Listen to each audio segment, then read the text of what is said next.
김용민의 정치쇼 금요일 1부입니다.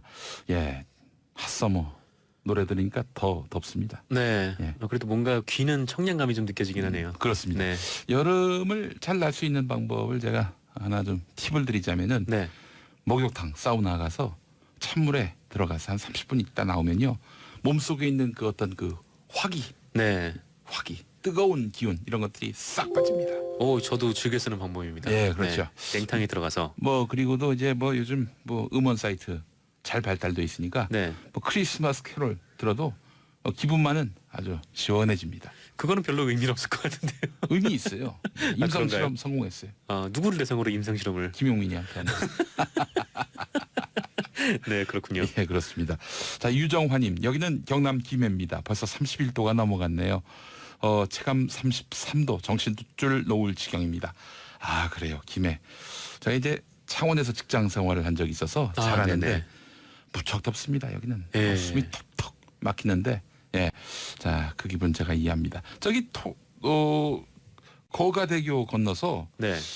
거제도의 거제도 자체가 이제 섬이니까 해수욕장 한번 가보시면 어떨까 하는 생각이 듭니다. 네, 김해에서 90.9MHz로 방송을 들으시는 모양입니다. 네. 감사합니다. 그렇군요. 불모산에서 1kW로 쓰고 있는 KNN 러브 FM. 네. 감사합니다. 자, 오선자님, 오늘도 즐거운 방송 부탁해요라고 하셨습니다. 부탁해요. 그죠? 이덕화 씨 네. 성대모사로. 에이, 좋은 방송 부탁해요. 예, 이렇게 말씀해 주셨습니다. 네. 그렇게 좋은 방송 또 전해드리도록 하겠습니다. 자, 그리고 김용민의 러브 FM이라니요. 이수경의 러브 FM은 있어도 김용민의 러브 FM이 아니라 네. SBS 러브 FM 김용민의 정치쇼. 네, 김주경님. 청취율 조사에서 이렇게 대답을 하시면 큰일 어떻게 납니다. 됩니까? 이수경 씨가 덕봐요. 예. 아, 그런가요? 네.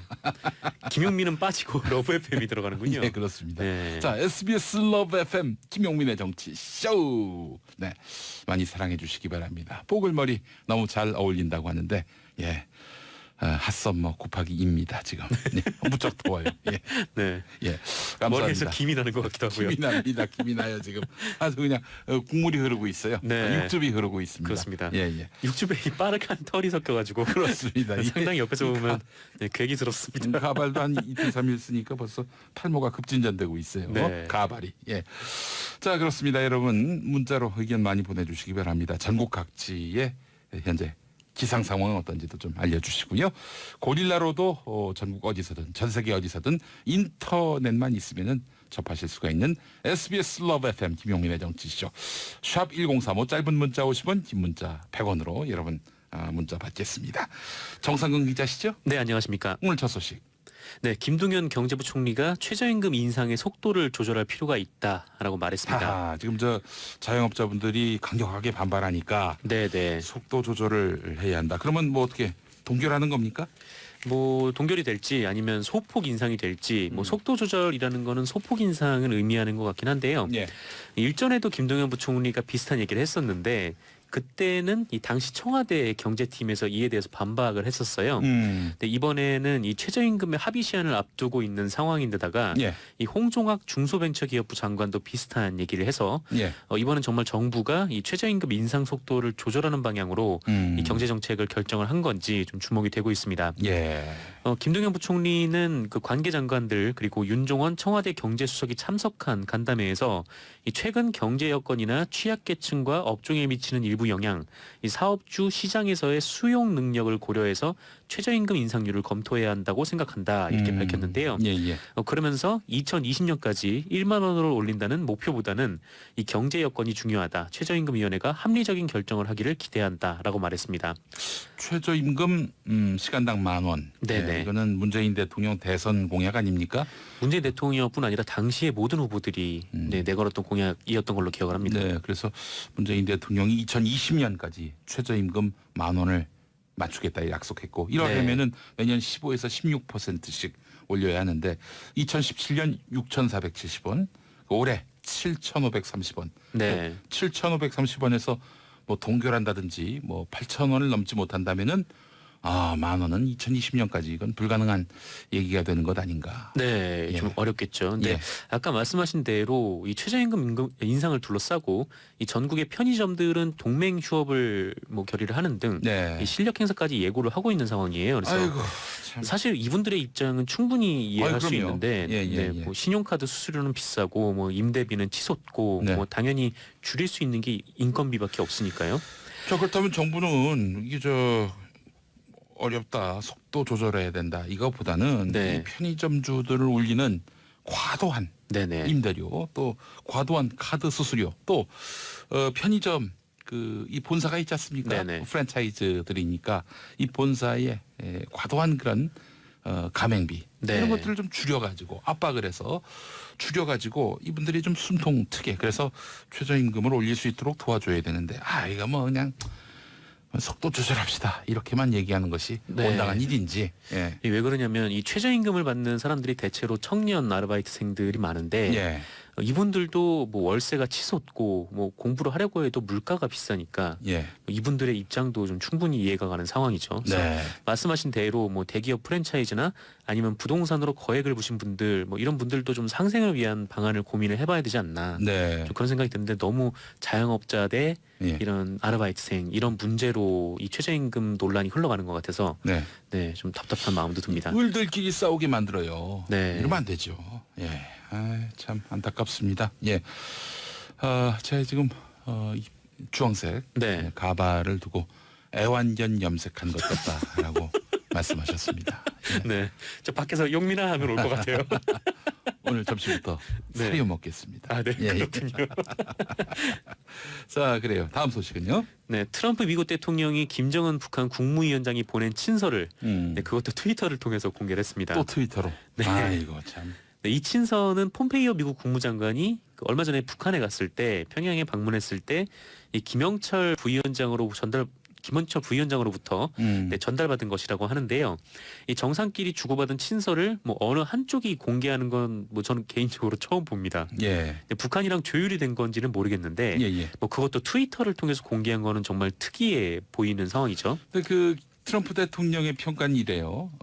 아주 멋진 편지, 큰 진전, 그레이트 프로그레스. 네. 이렇게 표현을 했는데 뭐 칭찬하는 맥락이긴 하지만은 네. 북한이 원치 않는 친서 공개였다면은 이 또 다른 또 변수가 되는 것은 아닌가 염려가 됩니다. 그리고 아직 뭐 북한이 뭐 이에 대한 반응을 어떻게 내고 있는지는 알려지진 않았습니다만 네. 근데 어쨌든 이 트럼프 대통령이 뭐 친서를 올렸으니까 그 내용을 잠깐만 소개를 해드리겠습니다. 네. 이 김정은 위원장의 친서는 미합 중국 대통령 도널드 트럼프 각하라고 부르면서 시작이 되는데요. 네. 뭐 싱가포르에서 있었던 그 각하와의 뜻깊은 첫 상봉과 우리가 함께 서명한 공동 성명은 참으로 의의 깊은 여정의 시작으로 되었습니다. 뭐 나는 두 나라의 관계 개선과 공동 성명에 충실한 이행을 위해서 기울이고 있는 대통령 각하의 열정적이며 남다른 모습에 깊은 사의를 표합니다. 네. 그리고 뭐 조미 사이에 뭐 새로운 미래를 개척하려는 대통령 각하의 확고한 의지와 진지한 노력, 독특한 방식은 반드시 훌륭한 결실을 맺게 될 것이라 굳게 믿고 있습니다. 네, 이렇게 얘기를 하면서 예. 이 조미 관계 개선의 획기적인 진전이 우리의 다음번 상봉을 앞당겨 주리라 확신한다. 네. 네, 이렇게 나와 있습니다. 뭐 하여간 뭐 북한이 공개해서 불편해할 그런 내용은 없네요. 네, 뭐 그런 내용은 없고 아마 이 미국 그 정가라든지 아니면 네. 언론계에서 이 북미 정상회담 이후에 북미 관계에 대해서 계속 회의적인 얘기가 나오니까 그렇죠. 우린 잘 되고 있다. 뭐 네. 그렇게 트럼프 대통령이 그런 목적에서 트위터를 올린 것 같다라는 분석입니다. 일부에서 지적하는 것처럼 북미 관계의 판이 네. 여전히 신뢰의 토대 위에 있다. 이런 네네. 점을 강조하기 위해서 트럼프 대통령이 공개한 것 같은데. 예. 그렇습니다. 그냥 트럼프 대통령한테 뭘 문서 보낼 때는 허락 없이 네. 막 공개될 것을 상정해 두고 보내야 할 것 네. 같아요. 본 문건의 트위터 계좌를 금지합니다. 이렇게 써야 되지 않을까? 예, 네. 만약에 공개되길 바라지 않는다면. 네네. 예, 알겠습니다. 자, 이정우님, 부산에서 서울까지 자전거 국토 종주 중입니다. 지금 대구인데요. 낙동강변에 계시는 모양입니다. 아, 네네. 땀이 뚝뚝 대박입니다. 와, 이 예. 더운 날 자전거로 네. 네, 대단하시네요. 작심하고 올라오시는 모양입니다. 무사히 건강히 올라오시기 바라겠습니다. 김순주님, 경기도 평택입니다. 너무 더워요. 청소일하는데 속옷이 다 젖었어요. 아이고 세상에 고생 많으십니다. 네. 그래도 김용민의 정치쇼 쭉 듣죠. 시원한 정치쇼. 네. 마음의 피서라도 되시길 바라겠습니다. 1497번 쓰시는 분 열렬 청취자입니다. 이런 날은 열렬 청취자라고 하면은 더 네. 덥습니다. 냉랭한 청취자입니다. 해주시기 바라겠습니다. 네. 속 시원한 방송 넘버원이라고 해주셨습니다. 청취자들이 글 올릴 때 굉장히 고민을 하셔야겠네요. 이렇게 올릴 때마다 건건이 특집을 잡으니까. 진짜가 특집을 잡아가지고. 예. 알겠습니다. 다음 소식은요. 네, 한편 어제 열릴 예정이었던 북미 간 미군 유해 송환 협상에 북한이 불참했습니다. 예. 이 조선일보 같은 경우는 유해 송환 협상에 미국이 바람을 맞았다 바람 이런 맞았다. 표현을 썼는데요. 예. 이 바람 맞은 것까지는 아닌 것 같다라는 생각이 좀 들고요. 이 미국 측이 어제 하루 종일 회담장에서 기다렸는데 뭐 북한이 나오지 않았다. 뭐 이런 점에서 뭐 이런 바람 맞았다라는 표현을 쓴 것 같아요. 예. 네, 뭐 이대로라면 북한이 뭐 일방적으로 회담판을 깬 셈이라 그 미국으로서는 상당히 불만스러울 상황일 텐데 하지만 미 국무부는 오늘 새벽에 북한이 15일 날 만나자고 역제안했고 이를 받아들이기로 했다 이렇게 네. 밝혔습니다. 예. 다만 북한이 장성급 회담으로 격을 높이자라고 제안을 했는데 뭐 미국이 이를 받아들일 것인지는 좀 아직 불분명한 상황입니다. 네, 그래요. 자, 문자가 하나 왔는데 네. 학생이다 보니까 최저 시급은 몸으로 다가오는 문제입니다. 피부에 와닿는 문제인데 사실 학생들 최저 시급으로 밥 먹기조차 빡빡합니다. 네. 적어도 점심에 편의점만 가는 현실은 없게 해줘야 하지 않을까요?라고 하셨습니다. 지당한 말씀입니다. 네, 진짜 예전에 편의점 도시락도 한 3,000원, 4,000원대였는데 예. 요새는 5,000원, 6,000원대더라고요. 그렇습니다. 네, 굉장히 사 먹기가 힘들죠. 아이고 사장님은 사장님대로 고민, 알바는 알바대로 또 고민. 네. 이 고민의 접점, 해법에 접점은 없는지 참 그 답을 찾아야 할 역할이 정부와 공공에게 또 정치권에게 있지 않겠나 하는 생각이 듭니다. 자, 문자가 와서 또 앞선 이슈였지만은 네. 잠깐 또 다뤘고요. 다음 소식은요. 네, 금융위원회 산하 증권선물위원회가 어제 이 삼성 바이오로직스 감리 조치안을 심의한 결과 고의로 공시를 누락했다라고 네. 판단했습니다. 예. 이 삼성 바이오로직스가 지난 2012년부터 미국 합작회사인 바이오젠에 부여한 주식 매수 청구권, 그러니까 이거를 콜옵션이라고 하는데요. 이 콜옵션 내용이 규정 위반이 될 가능성을 인식하고도 고의로 공시하지 않았다라고 판단을 한 건데요. 예. 이 반면에 삼성 바이오로직스가 이 자회사인 삼성 바이오 에피스의 지배력을 부당하게 변경했는지 여부는 판단을 유보하기로 했다라고 밝혔습니다. 그러니까 이게 삼성 바이오로직스가 바이오젠에 예. 이 굳이 안 받겠다는 콜옵션을 부여해서 주식을 넘겨줬고 그래서 바이오 에피스라는 자회사를 관계회사로 바꿔놔서 예. 이 덕분에 이 계산법에 따라서 한 방에 이 로직스의 기업 가치가 확 올라가 버렸는데 그러다 보니까 또 이 로직스의 주식을 갖고 있는 제일모직의 가치가 확 올라버렸고 네. 또 삼성과의 합병 과정에서 제일모직의 목소리가 확 높아진 그런 상황이잖아요. 네. 근데 그런데 이제 증선이는 이 과정의 핵심, 그러니까 승계 과정에 가장 문제가 되는 이 에피스의 지배력을 부당하게 변경했는지에 대해서는 이건 우리는 잘 모르겠는데라고 판단을 한 거고 예. 이 삼성 승계 과정과는 좀 다소 떨어져 보이는 이 애초에 왜 이런 콜옵션을 부여했냐 뭐 이런 부분에 대해서만 문제라고 판단을 한 겁니다. 네. 그래서 물론 여기까지 온 것도 이 금감원이 밀어붙여서 가능했던 것 같은데 어쨌든 이 증선이 판단으로 인해서 좀 금감원이 좀 완벽한 증거를 확보하지 않으면 이 에피스 지배력이 부당하게 변경됐는지 입증하기가 좀 쉽지 않아 보입니다. 이 모든 논란은 이재용 부회장의 경영권 승계 문제와 얽혀 있는 상태입니다. 네네. 매우 중대한 사안인 만큼 이에 대한 판단은 보다 명확하고 정밀해야 할 줄 믿습니다. 그렇습니다. 예. 그래요. 고의로 드러난 회계 부정 이와 관련한 검찰의 판단을 또 주목해 보겠습니다. 7654번 쓰시는 분, 용디 저는 썰렁한 애청자입니다. 이런 거 좋아요. 썰렁해야 합니다. 네, 이 와중에 또 칭찬받기 위해서 문자를 보내주는 냉정한 애청자입니다. 이런 거 아주 좋습니다. 오늘 같은 날. 네. 3576번 쓰시는 분, 포항은 너무나 쨍쨍합니다. 오늘 36도까지 오른다고 하네요. 엄청 덥겠네요. 그래도 파이팅합니다라고 하셨고 서울은 32도까지 올라갑니다. 네. 오늘 각오해야 할 것 같습니다. 자, 정상균 기자 수고하셨습니다. 네, 감사합니다. 저는 2부 3부 여의도 UFC에서 다시 오겠습니다. 자, 여의도 각 당을 대표하는 화끈한 분들의 화끈한 토크 배틀. 오늘같이 더운 날에는 화끈한 건 좀 별로 안 좋아하실 것 같긴 하지만 듣다 보면은 시원한 부분도 있을 거고. 이열치열. 예, 좋습니다. 이 말씀하신 분은 바로 차명진 자유한국당 전 의원이십니다. 그냥 뭐 막 끼어드십니다. 막 기대해야 돼요, 사실은. 자, 더불어민주당에서는 고향 시정을 이끄셨던 최성 전 고양시장 어서 오십시오. 네, 반갑습니다. 아 오랜만에 네, 뵙습니다. 네. 예. 여기 다 전직 국회의원님들이니까 17대 국회의원 했습니다. 전직 국회의원으로 아 그렇죠. 소개하는 게 예 알겠습니다. 같은 최성 전 의원으로 오늘 모시겠습니다. 자 그리고 진수희 바른미래당 전 의원님 어서 오십시오. 네, 안녕하십니까. 반갑습니다. 우리 최성 전 대선 네, 후보님. 예. 어떻게 더 젊어지셨어요, 두 분은. 아, 그래요. 네, 10년 전보다. 눈이 높아지신 것 같아요. 그래요. 자 우리 박원석 정의당 전 의원님 어서 오십시오. 예, 박원석입니다. 예. 제가 그 고양시에 살아요. 그러세요? 우리 저 최성 전 시장님이 예. 제가 사는 단지 근처에 사십니다. 아 그러세요. 반갑습니다. 근데 이렇게 방송에서 보니까 예. 별로 안 좋네요. 고양시에서 계속 뵀어요.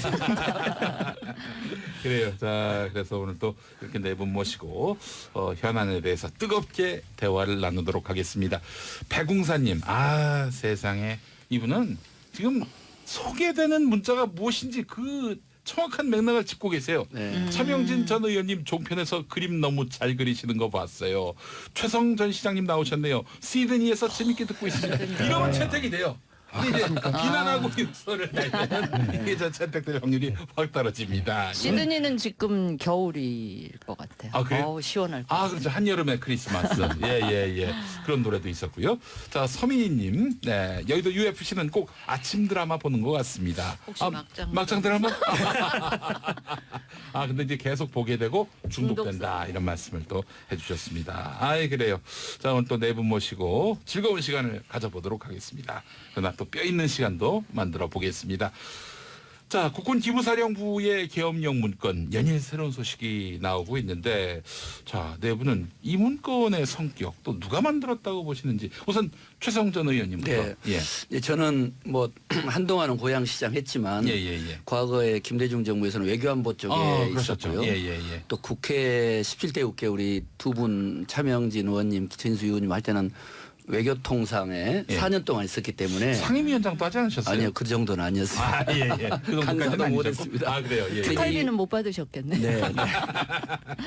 근데 이제 그러다 보면 이 안보 문건을 이제 많이 보게 되는데요. 예. 이번 이 문건을 이제 저도 뭐 시장할 때는 못 봤지만 이번에 이제 이 출연을 위해서 열심히 봤는데 예. 사실은 놀라운 문건이에요. 예. 왜 그러냐면 이 작성 자체가 기무사에서 작성을 했고요. 그다음에 이 내용이 너무 구체적이에요. 그리고 또 구체적인 내용뿐만 아니라 거기에 등장하고 있는 기관들이 네. 뭐 정말 모든 국가 권력기관을 망라하고 제가 오랫동안 외교안보 쪽에 있을 때 이것을 기무사만의 독자적으로 이런 보고서를 작성한다. 저는 불가능합니다. 네. 이 정도 문건은 적어도 이 청와대 내에 있는 NSC 또는 청와대 내에 있는 상층부로부터 최소한의 사전적인 협의 없이 이 문건을 작성했다가는 예. 그럼 그날부로 기무사령관은 뭐 정말 아주 뭐 위법 내지는 헌정문란으로 문제 제기될 만큼 네. 이 문제가 있다는 거고요. 예. 그다음에 이제 시기 자체가 지금 최근에 이제 이철희 의원에 의해서 공개된 문건은 예. 이 금년 3월에 작성된 이제 보고된 문건이고 또 작년에 이제 이 촛불 국면인데 초기부터 이 기무사에서 이와 관련된 문건들을 꾸준히 작성했다는 게 나타나고 있지 않습니까? 예. 그리고 이제 이번에 현 국방부 장관이 보고했느냐 마느냐 하는 걸 전체적으로 종합해서 보면 이거는 정말 일부에서는 뭐 내란 예비 음모죄로 예. 이제 고소까지도 군 인권센터에 셌습니다마는 실제로 헌정문란 중대한 범죄 행위에 준하기 때문에 예. 엄정한 예. 뭐 검찰 내지는 국회 차원의 청문회 이런 조사가 필요하다 저는 이렇게 봅니다. 우리 최성 전 의원님은 아주 뭐 노트 필기에다 뭐 형광색펜을 이용하시고 와우. 그 대가들은 그냥 뭐 아니, 종이 그거 만들고 나오셨네요. 제가 갑자기 부끄러워졌어요. 아니에요. 나도. 열공 모드. 원래- 입 만들고 와가지고 아니 원래 제가 또 스타일이 이렇습니다. 아, 네. 그러시군요. 또 알겠습니다. 촉자라 예. 뭐 열심히 아이고, 공부해. 말씀하십니다. 저는 갑자기 예.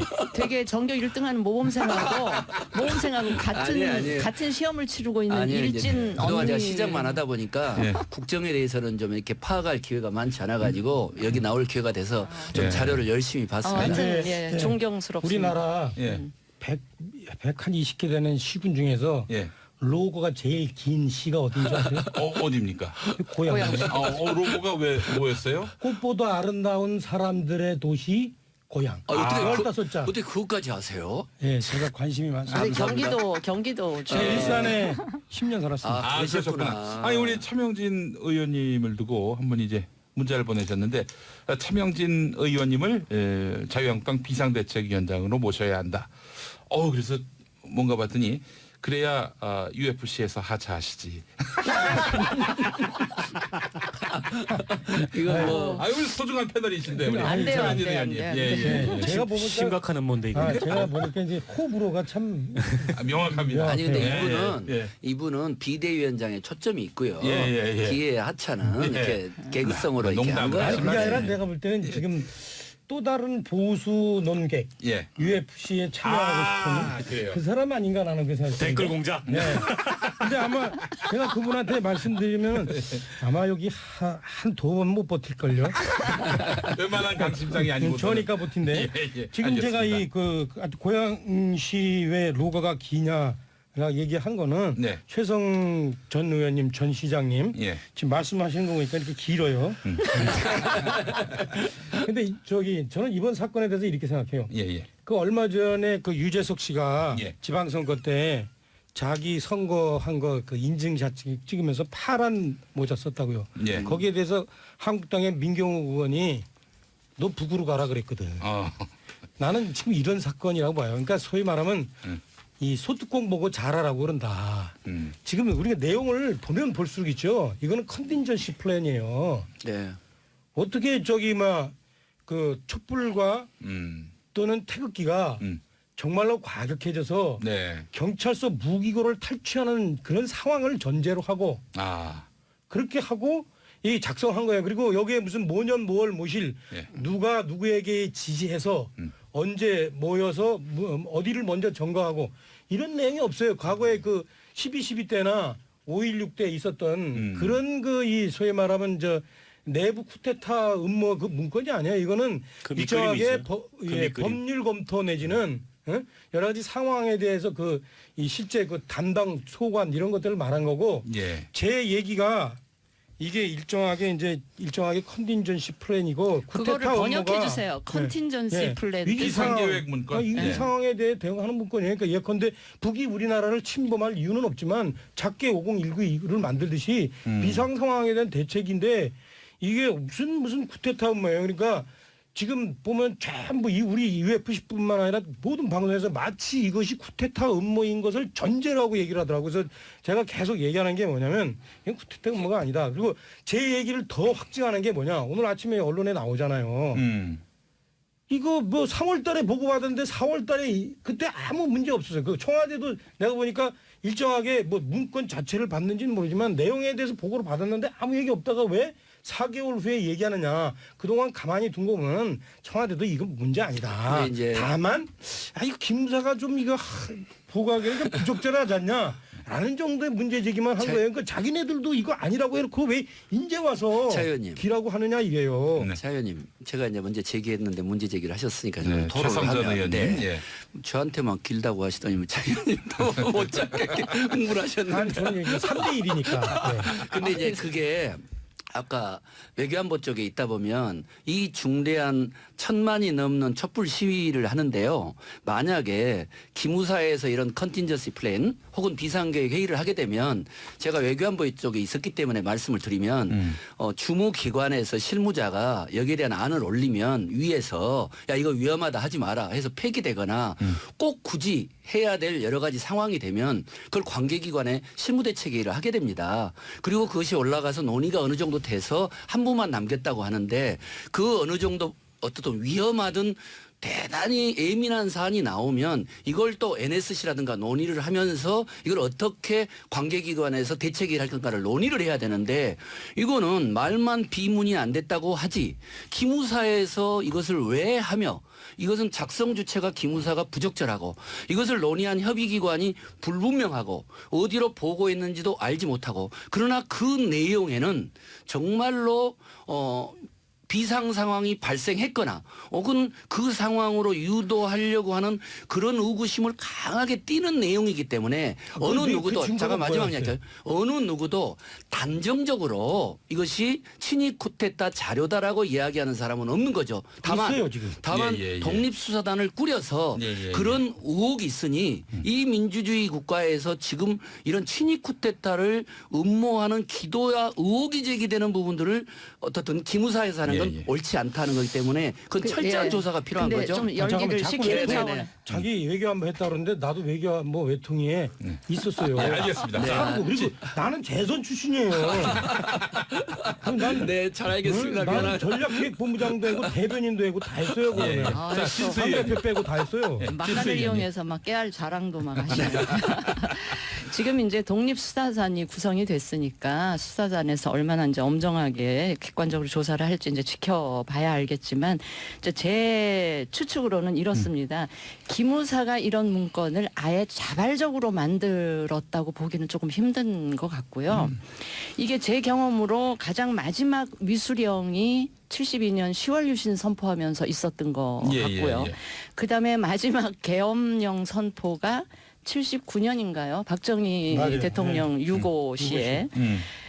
그랬다면 그 옛날 그 70년대 그 상황에 익숙해온 경험을 했던 그분들의 아이디어나 지시에 의해서 기무사가 이걸 만든 게 아닌가. 그래 보여요. 예, 네. 그런 거여서 저는 이 수사단의 수사 과정에서 기무사에게 초점을 맞춘다기보다 기무사로 하여금 이런 문건을 작성하게끔 만든 그 윗선이 존재했느냐, 그 했다면 누구냐 이런 걸 밝히는 거가 저는 선행되어야 할 것 저도, 같고요. 예. 제가 한 말씀만 예, 더 예, 덧붙이면 예, 예. 아까 우리 차명진 의원 하신 말씀 대로라면 아마도 송영무 장관이 이 문건의 내용을 보고 받고도 그냥 몇 달 동안을 그냥 나쁜 말로 이제 뭉갰다고 한다면 송영무 장관도 군 출신이기 때문에 아까 우리 차 의원이 그 관측한 대로 이거 군 차원에서는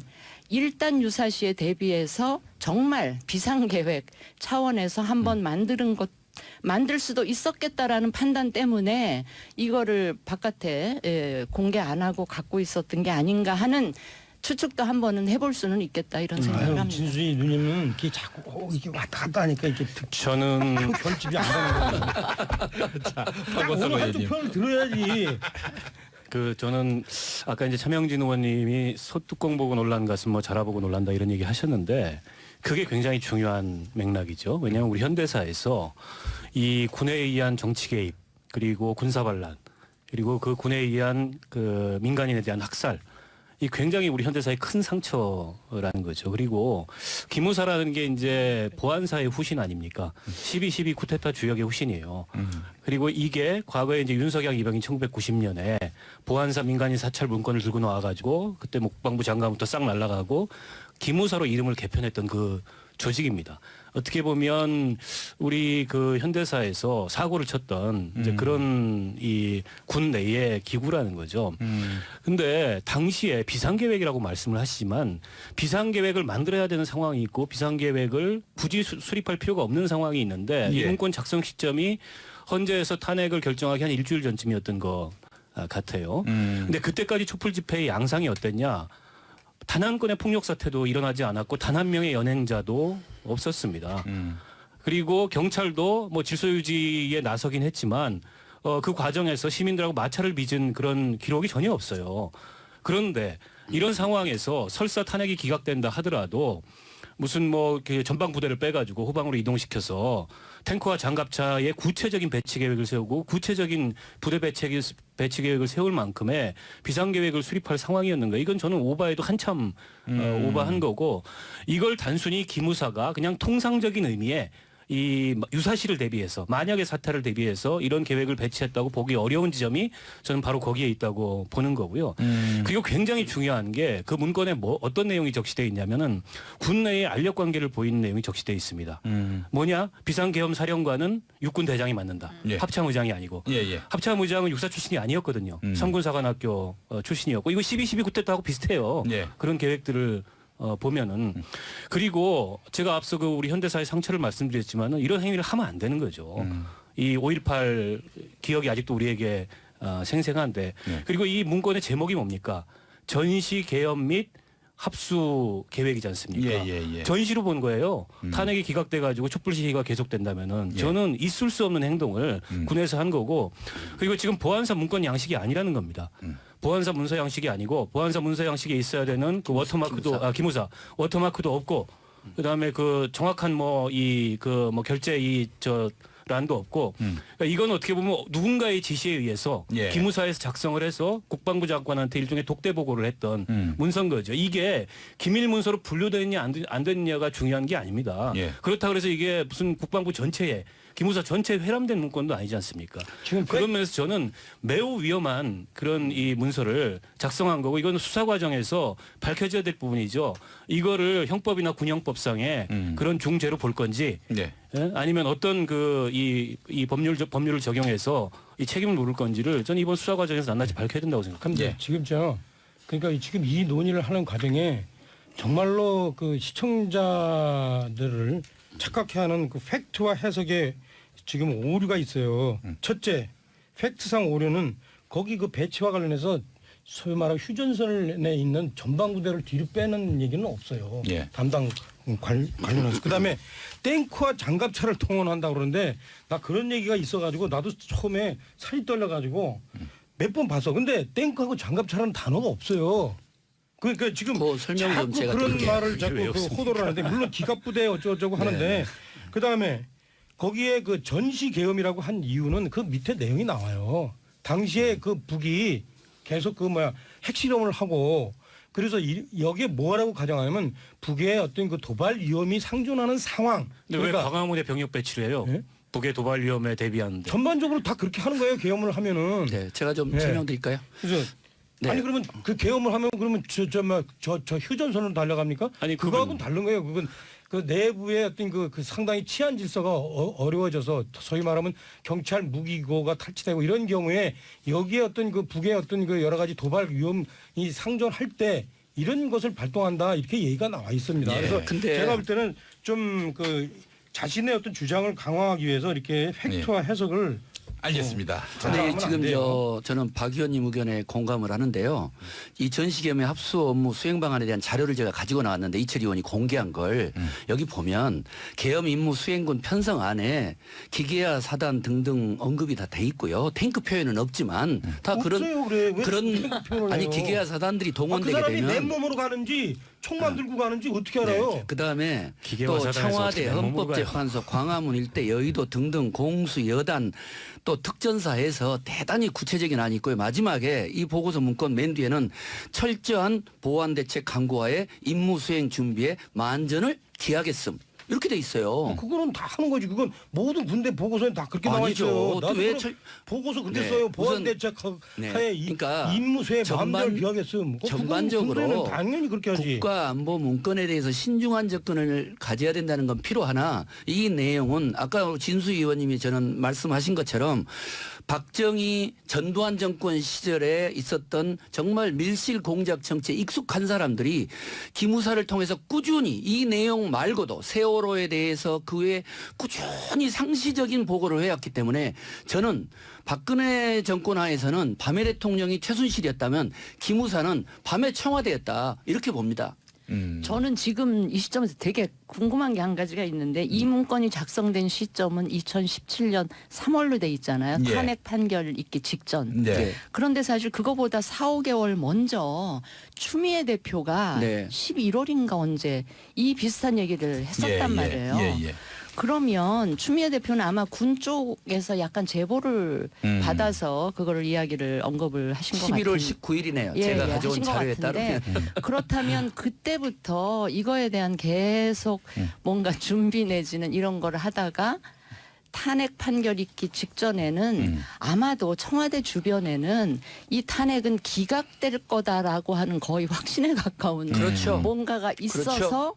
이런 문건을 결국은 구체적으로 준비된 거죠. 작성하라고 지시가 그쪽에서 나간 게 중요한 아닌가. 포인트예요, 그게. 당일날까지도 기각될 거라고 믿었다는 거 아닙니까? 그리고 이미 뭐 그런 소문이나 우려들이 있었던 거죠. 그래서 추미애 그 대표도 그런 얘기를 했던 거고 이철희 의원이 당시에 위수령 폐지 여부에 대해서 질의를 계속했지 않습니까? 이전부터 계속 예, 그거는 계속 했던 그거예요. 거고 예. 지금 한민구 전 장관이 얘기하는 건 그에 대한 답변이 이 문건이다. 근데 말도 안 되는 얘기죠.